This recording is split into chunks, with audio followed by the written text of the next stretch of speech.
Welcome in, Loons fans, to another edition of the Matchday Preview. Jonathan Harrison here, joined once again by co-host Manny Lagos. Manny, not a game to talk about, so it'll be a little bit shorter of a show, but let's catch up here. How we doing today? How we doing this week?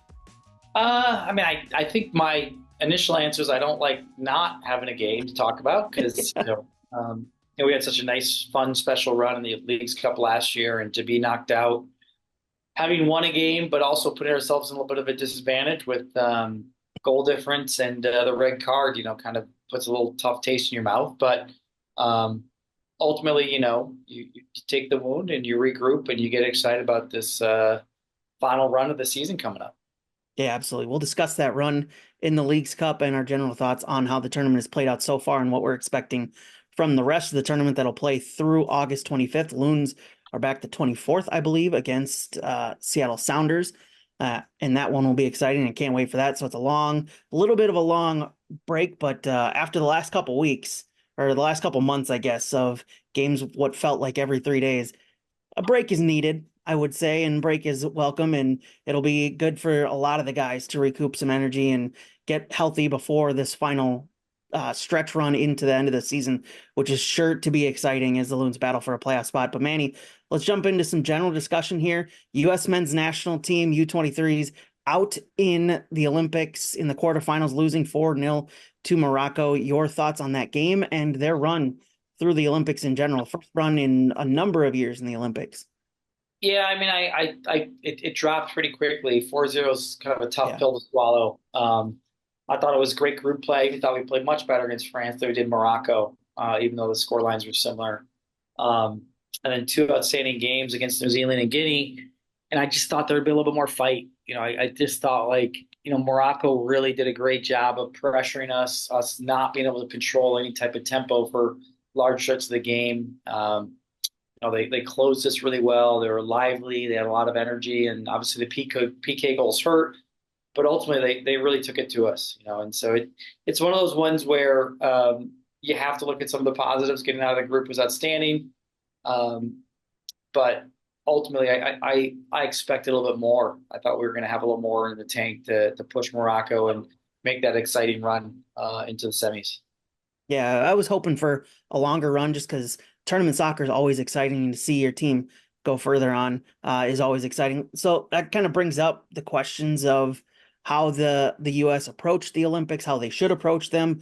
What are your overall thoughts on how Olympic men's soccer should be treated by the U.S. or internationally in general? Because I know it's a U23 tournament. It's not officially FIFA sanctioned, I believe. So it's a different bit of a tournament. You can only have 3 overage players on your roster. There's questions about how the U.S. used that. How would have you done it differently? But let's start off the conversation there. How important should it be in the overall landscape for the U.S. men's national team? I think we internally need to make it incredibly important to really step on the field every time and show that the depth of our national team pool is massive, and that we can compete against anybody in the world when we put whatever group we put out there. You're playing for the crest, your country. Obviously, Olympics are incredibly special. So I think on that space, incredibly important. I think the challenges maybe that the fan base don't always see is that, it's not even just that who we choose, it's that clubs are preparing and we work for a club, and it's incredibly important that we have our group ready and getting ready for a season or in mid-season to make sure they're here and available. So there's a challenge here to really we didn't send probably our best young players to compete. So the integrity of the competition probably is a little bit lessened, if I'm being honest, because it's not quite the top, and it's not even like kind of our second young group, if I'm being honest. So, but at the same time, I love seeing the new faces. I love seeing them kind of integrate with some of the veterans to get 3 overage players.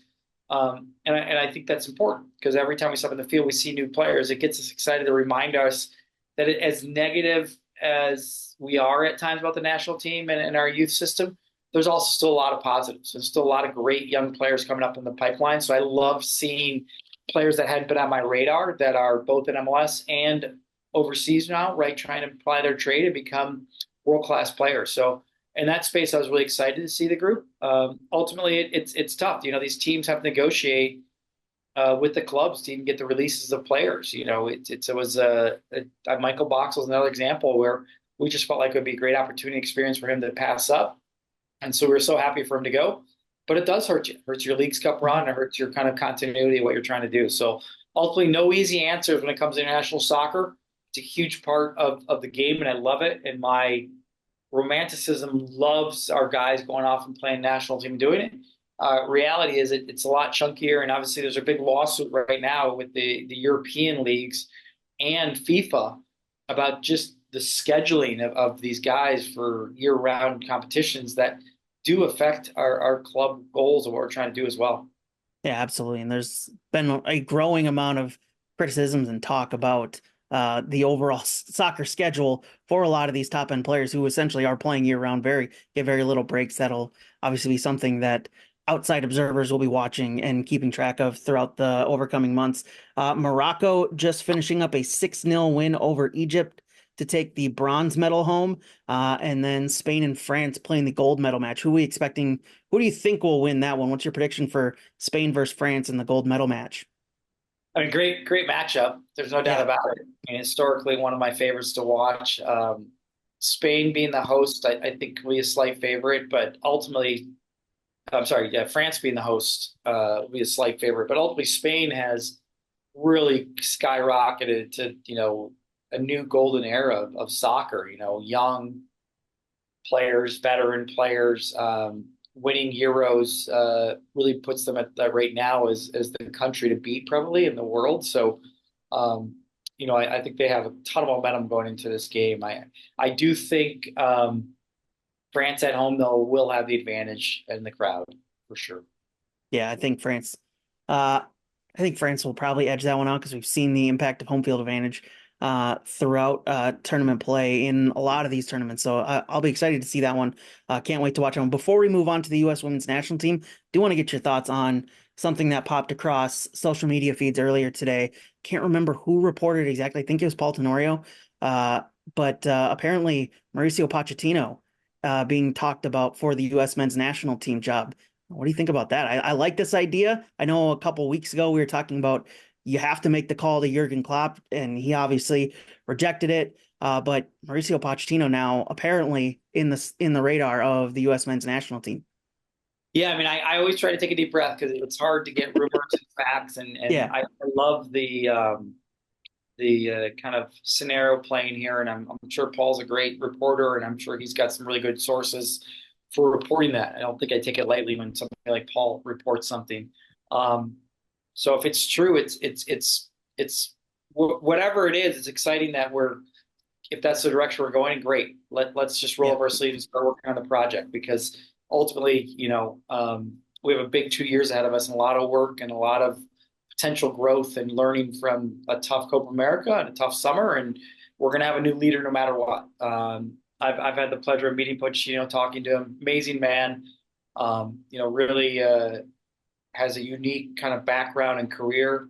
Obsessively kind of detailed in his own way about how he wants to play and undo things. So there's some exciting possibilities if he becomes our coach.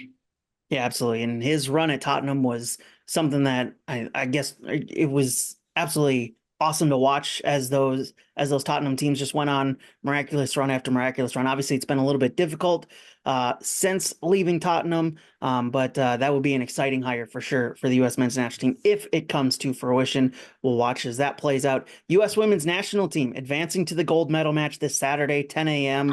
A pair of thrilling edge of your seat 1-0 extra time wins over Japan and Germany, displaying grit, skill, and doing just enough to get by some of the better teams in world soccer. It's been an exciting run for the U.S. women's national team. Yeah, it really has. I mean, I feel like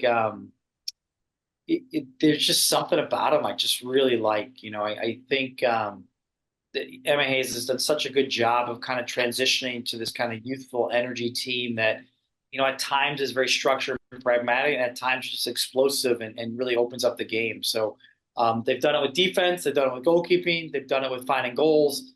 It's a great run to the final, and I have really enjoyed this women's team, and not just for what's going to happen this weekend, win or lose. I want them to win, think they'll win, but for the future of women's soccer, it feels like there's a nice pathway here for the next couple of years of potentially, kind of taking it back the mantle as the best in the world. Yeah, absolutely. I'm looking forward to that game against Brazil. That's going to be a very exciting match of two of the top teams in the world. Brazil will have their motivations. U.S. women's national team will have theirs. That's going to be a great matchup coming up this Saturday. So let's jump in to the Loons. Hey, John, I do Yeah, have to bring up one kind of talking point, which I think is going to be fascinating for the yeah. final, and that's you are looking at the Messi of the women's game, Marta. Hmm. I always table it. My error was Mia Hamm, so I think I'd probably lose the argument fairly that Mia Hamm is the greatest of all time. I think Marta probably is, but I probably would fight for Mia just because that was part of my era. Right. But Brazil was also outstanding against Spain without her on the field, and I think it's an interesting talking point going into this final that you have the greatest women's player of all time. Are Brazil better on the field without her? Will they start her? Won't they start her? Should they? Shouldn't they? What will that do to U.S. chances? So a lot of storylines going to this one, obviously, but that's the big one for me is U.S. is playing against probably the greatest female soccer player of all time. And how do we handle her? And how do we walk off the field with the gold medal? For sure. That one, that's definitely the storyline to watch and certainly be fun to watch those two teams battle it out on Saturday, 10 a.m. Central Time. So let's jump into the Leagues Cup run for the Loons. General thoughts on the tournament for Minnesota United. I think obviously the big talking point is Dane St. Clair, 24 saves across 2 games. Obviously, you never want to see your goalkeeper have to come up big time into two straight games, but if you're going to have them, Dane St. Clair absolutely just built a wall in front of that net for those 2 games. Unfortunately, one of them was a loss, the other one was a win. And unfortunately, Necaxa beat Seattle in the final game of group stage play in our group, and the Loons are now eliminated from Leagues Cup play. So your general thoughts on how the Loons performed in their 2 games in the Leagues Cup play? Yeah, I think you kind of alluded to it. For me, there's a few glass half fulls about the Leagues Cup. That I think the first one, building up to Dane's performance, would be just I think we're the only team to win a game and not go through. So it's always a hard pill to swallow when you kind of take care of business where you should probably go through and normally you would, but goal difference kind of sneaks in there. So I think that win against Necaxa, is a highlight in that space because the group had to fight and find the grit going down a man. And then the number one highlight has to be Dane St. Clair. Obviously Joseph had a good tournament, a couple good games, a couple other players. Lode played really well.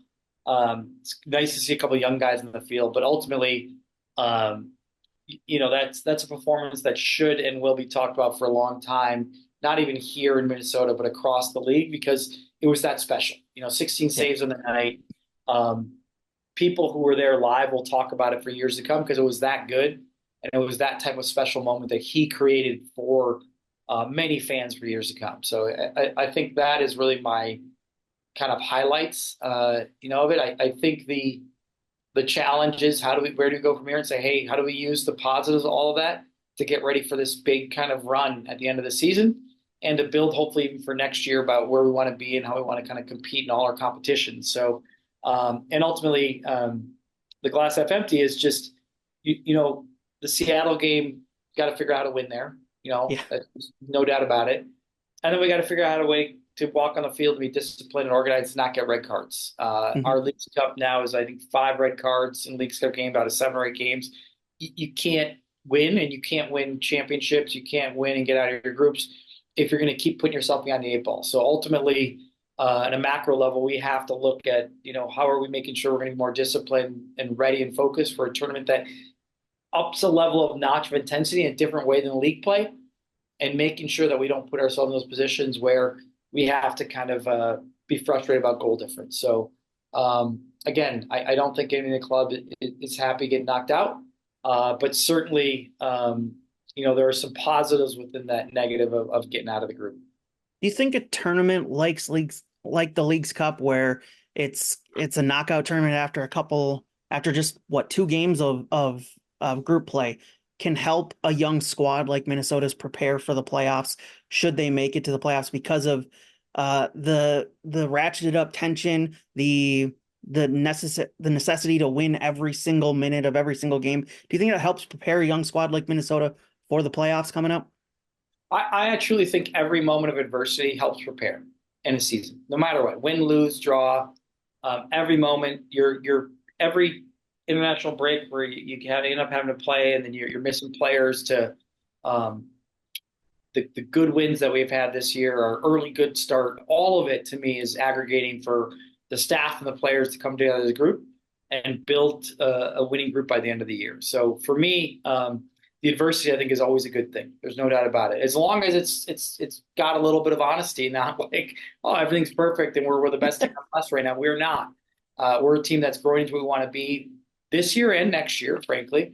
And for this year, it's really to try to put a sense of urgency now that we have this break. Obviously, the guys will get a couple days off to kind of breathe and get going, and they'll have a big training week next week, and then more than likely probably play a high level kind of exhibition game to build into getting ready for that game on the 24th, which is massive at home. There's no doubt about it.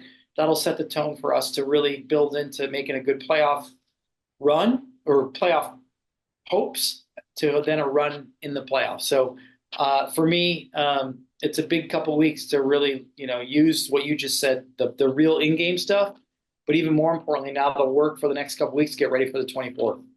Yeah, absolutely. This final stretch with only a handful of games left until the playoffs begin is absolutely vital to get back into the playoffs after missing last season. A couple of other guys that stood out to me, and just the over their 2 games in the Leagues Cup play. Josef Rosales, obviously fantastic in the midfield and the attack, playing in spots that he hasn't played in a whole lot this season after playing in the wingback role for much of this season. I liked seeing his versatility up there. Luik, who doesn't get a whole lot of call-ups. I think he's actually out of the amount of call-ups he can do this season unless there's a first team deal coming for him.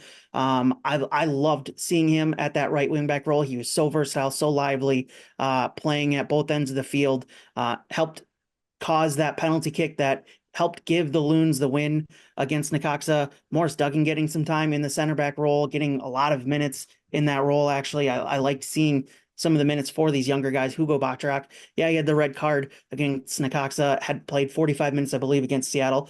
Getting those young guys some minutes that were needed after not getting a whole lot earlier this season, whether to injury or whatnot. I like seeing some of those young guys get minutes in some key matches in a different bit of run of play for them. It was fun to see those guys get those minutes and see what they did with them. Yeah, I agree, John. And I thought Loic, even Seattle, I thought that first half he really created some good openings and Mhm. some good numbers getting forward, but also drew some great fouls for us to get out of trouble when we were kind of getting overwhelmed with possession.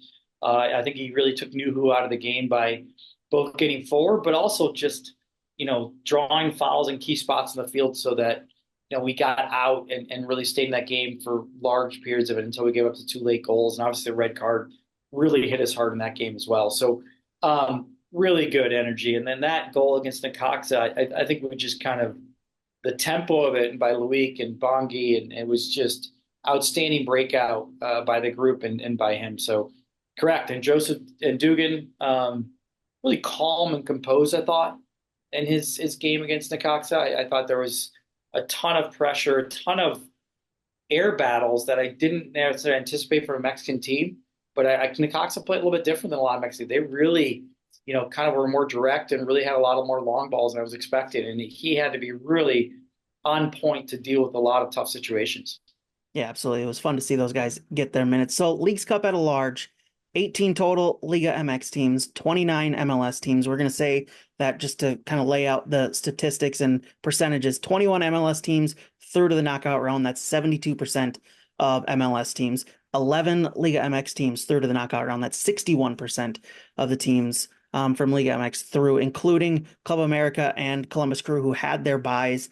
What do we think of how this tournament has played out for the MLS teams? Once again, a strong performance from Major League Soccer teams moving on into the knockout rounds, and we'll talk about the first 2 games that were played last night as well. But what do we think of how MLS did this year?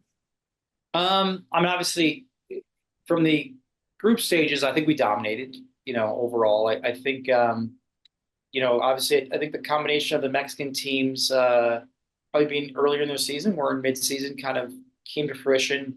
Uh, for some teams, the home field I think kind of helped as well. Combined with the strength of our league is really our parity, and I think the strength of Mexico League is kind of their top five-ish teams. So those things kind of seem to play out. I think where it gets exciting now is the knockout. Kind of the cream rises to the top. The interesting thing though for the Mexican League is two of the cream of the top, Monterrey and Chivas, are knocked out, which I think was a big surprise, particularly Monterrey. They have the most expensive roster in this hemisphere. You would think that they would have gotten through their group and then made a run like they did last year. So overall, though, I thought it was a strong showing in the group stages for the MLS teams. Ultimately, though, this will be an interesting now as MLS teams play MLS teams, League Mexico play. So the knockout isn't just MLS Mexico now. Now it really is club via club to get to the finals. Yeah, you mentioned two of the surprise teams to get knocked out, Monterrey, Chivas, Nashville also going out with them, a couple other MLS teams.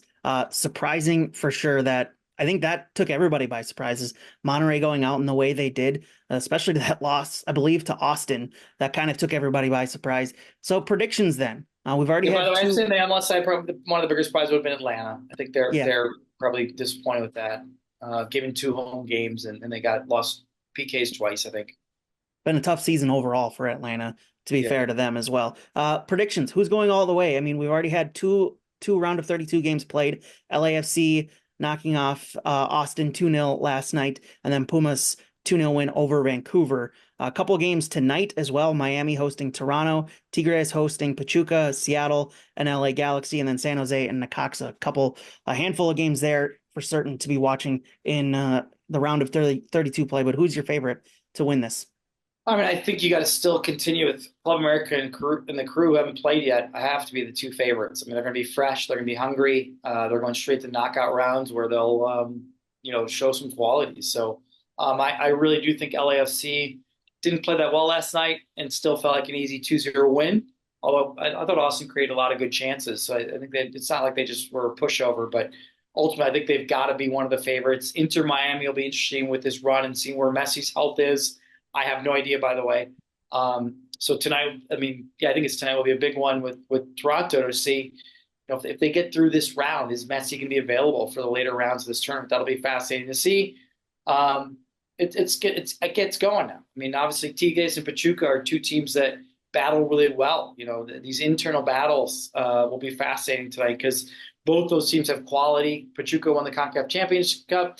Tigres historically has been one of the best teams in Mexico the last 10 years. So it has a lot of the big names left. But again, missing out on Monterrey Chivas is really fascinating to see where the Mexican teams will go against the MLS teams in these later rounds.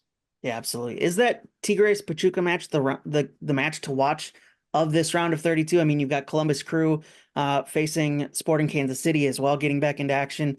Club America hosting Atlas as well tomorrow night. Another game that should be up there. Mentioned Cincinnati hosting Santos. I think those are some of the games to watch. But is that Tigres Pachuca match the match to watch this round?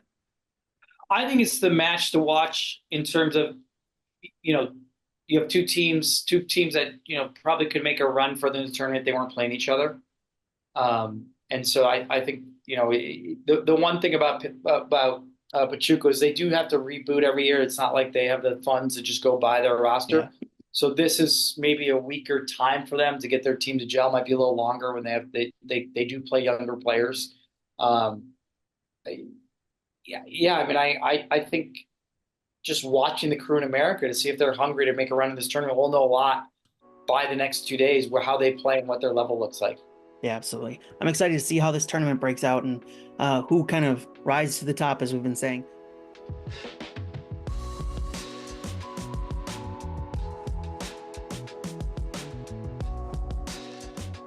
Just because the Loons are away doesn't mean you have to watch the match from home. With Loons Watch Spots presented by Coors Light, you can find a piece of that Allianz Field atmosphere at some of your favorite Twin Cities locations. Check out the full list of locations and upcoming watch parties at MNUFC.com/Loons Watch Spots.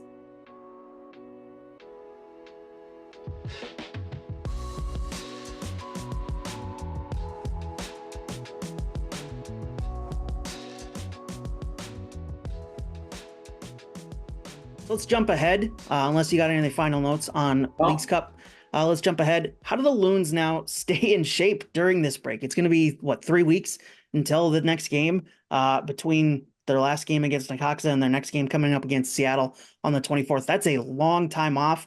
I know there was reports that some of the first team players will be available for tonight's MLS 2 match, or MLS Next Pro match, against the Town at Allianz Field, which is going to be exciting. I'll be there to watch that with my family. But how do they stay? How does Eric Ramsey keep the boys in shape and ready to go once the league gets back and going in late yeah, August?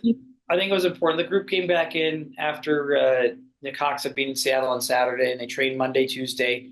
Um, I think the training was both to get some energy, get some just back in together to kind of look what the next couple of weeks will look like, both the staff and the players, see where all we are with the injuries, things like that. And I think then they'll have a big break up until next Monday. And I think that break is for the guys that have been playing a lot. You're right. We've got some first team guys that I think are trying to get healthy. So I think there's going to be some cool stuff. If you want to go to Allianz Field tonight and check out the second team game, it was moved there. So, 4 or 5 first team guys can get some serious minutes and get on that cycle to get ready for the 24th. And then I just think the other guys will get a couple more days off here until Monday. And then Monday, you really look at like a 2 week cycle. And I'm excited for Eric and the staff to really work on systems that they maybe haven't had time to work on, gelling of players that they don't have. Obviously, we've talked about these new signings that are coming in. I think we're going to talk about one of them in a second here. And to me, I think there'll be a cycle where that'll lead to probably the following weekend, some type of high level game that'll prepare for the cycle of 7 days out from Seattle. So to me, it's exciting in that, they really can use the time to work on the things that they want to work on. Some of it's rest and recovery. Some of it will be tactics. Some will be technical. Some will be tactical.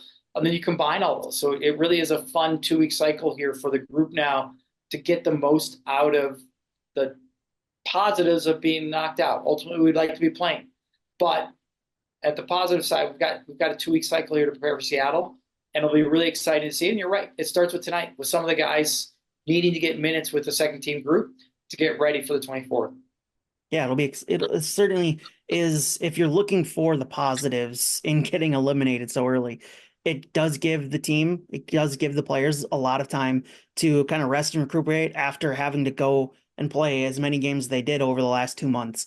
And it also gives, more interestingly, Eric Ramsey kind of a mini preseason, if you want to look at it that way, to Yep. get this team, because he didn't have that. He came in 3 games into the season. He didn't have the chance to kind of bet in and get in some of these tactics and formations and ways that he wants the team to play. They kind of had to build that plane as it was already flying, and now he gets 2 weeks to kind of put the plane on the ground and build it up again and see what they can do over these final nine, I believe, 9 games of the season. Yeah. No, it like you said, it'll be exciting. I really think obviously next week's training will be an outstanding week of training because he really gets time to kind of build into not preparing just for a league game, but some type of game that then builds into tactics of what they're trying to work on that week. Then they can really get specific about the week before Seattle. So it really is one of those ones where combined with new signing guys coming in and hopefully being a part of the training sessions and the cycle of fitness, all those things and detailed stuff that you want to really prepare, it couldn't come at a better time in terms of how important now that Seattle game is on the 24th. Absolutely. And another exciting note and development for the club since we last talked, we talked about the Yoboa and Diaz signings last week. So if you want to hear the thoughts, go back to that episode. But Mateusz Komet, new right back for the club, joins on a couple-year deal. Can't remember the exact details of that deal, but he joins the club, coming over from Europe. What's the scouting report on the Loons' new right back? Yeah, I mean, he's Slovakian, up and coming player, lively, quick, really likes gets forward. Slots in either right back or right wing back, can play either position. I think he is going to be a kind of player that is hungry to get forward and contribute offensively as we try to get numbers and figure out different ways of patterns of play into the attacking third. Very comfortable with that. Very comfortable crossing the ball. Very comfortable getting up and down that line and running all day. I use the word lively because that's what he likes to do. Just likes to run up and down the wing. So I also know he's very excited to be here. He really likes our market. I think he really has bought into our club vision, what we're trying to do here. So just really exciting. You got three players in this transfer window, and we'll see if there's more to come. We're not done with the transfer quite yet, but it's really exciting to have three different players that are going to add to the unique mix of us making this run, upcoming run here soon. Yeah, as the time of recording, there's still a couple hours left in the transfer window, so maybe there's still more to come. Hopefully, we'll see. A guy that is on the departure, Caden Clark, Minnesota native, heads up to Montreal. Unfortunate to see his time with the club come to an end so quickly, but hoping for the best for his future. What do we think of his time here? Yeah, I think it's never easy when you have a project and you're trying to work on a player who is still in his early in his journey of his professional career. And ultimately, that's the tough part about this business is like you want things to work out, and sometimes it's not quite the right fit or the right time and place in either the player or the club's kind of goals and initiatives. So we wish Caden nothing but the best of luck. Certainly, just because he put on our crest and wore it proudly, but also being a native Minnesota, and we cheer for him because he's from here, and he's got a great career ahead of him and a great journey to go as being such a young pro soccer player. For sure. Absolutely. Cheering for a native Minnesotan to do well in his career at such a young age. So 9 games left in the season.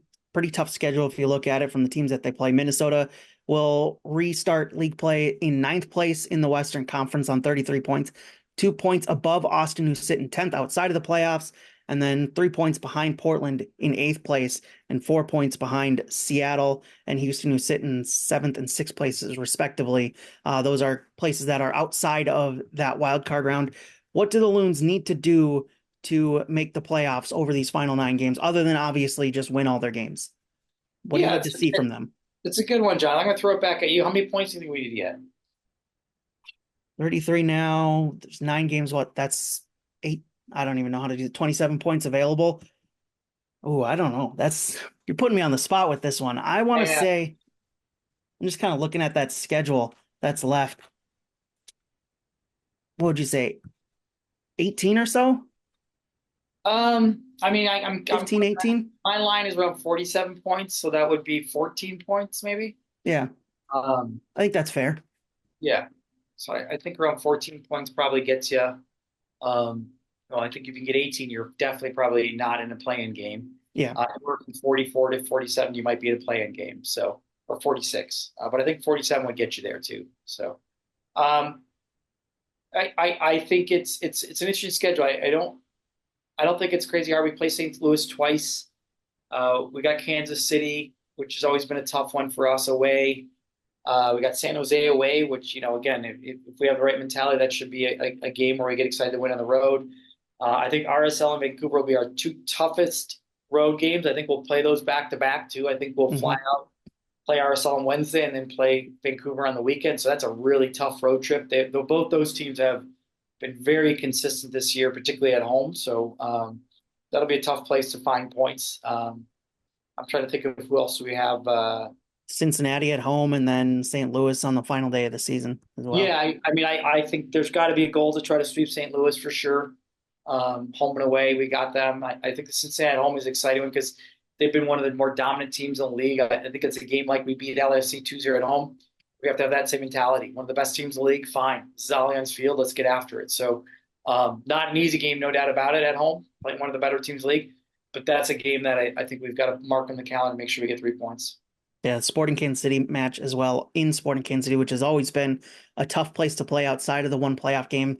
The form in Kansas City has always been tricky, and that's always been something that just kind of has hung over the squad during the regular season play that will be tricky as well to manage. This is a tough stretch when you look at it. It's going to be interesting and plenty of fun games for sure to watch down the stretch. Absolutely looking forward to it when it returns, when MLS returns on the 24th at Allianz Field. Manny, looking forward to it.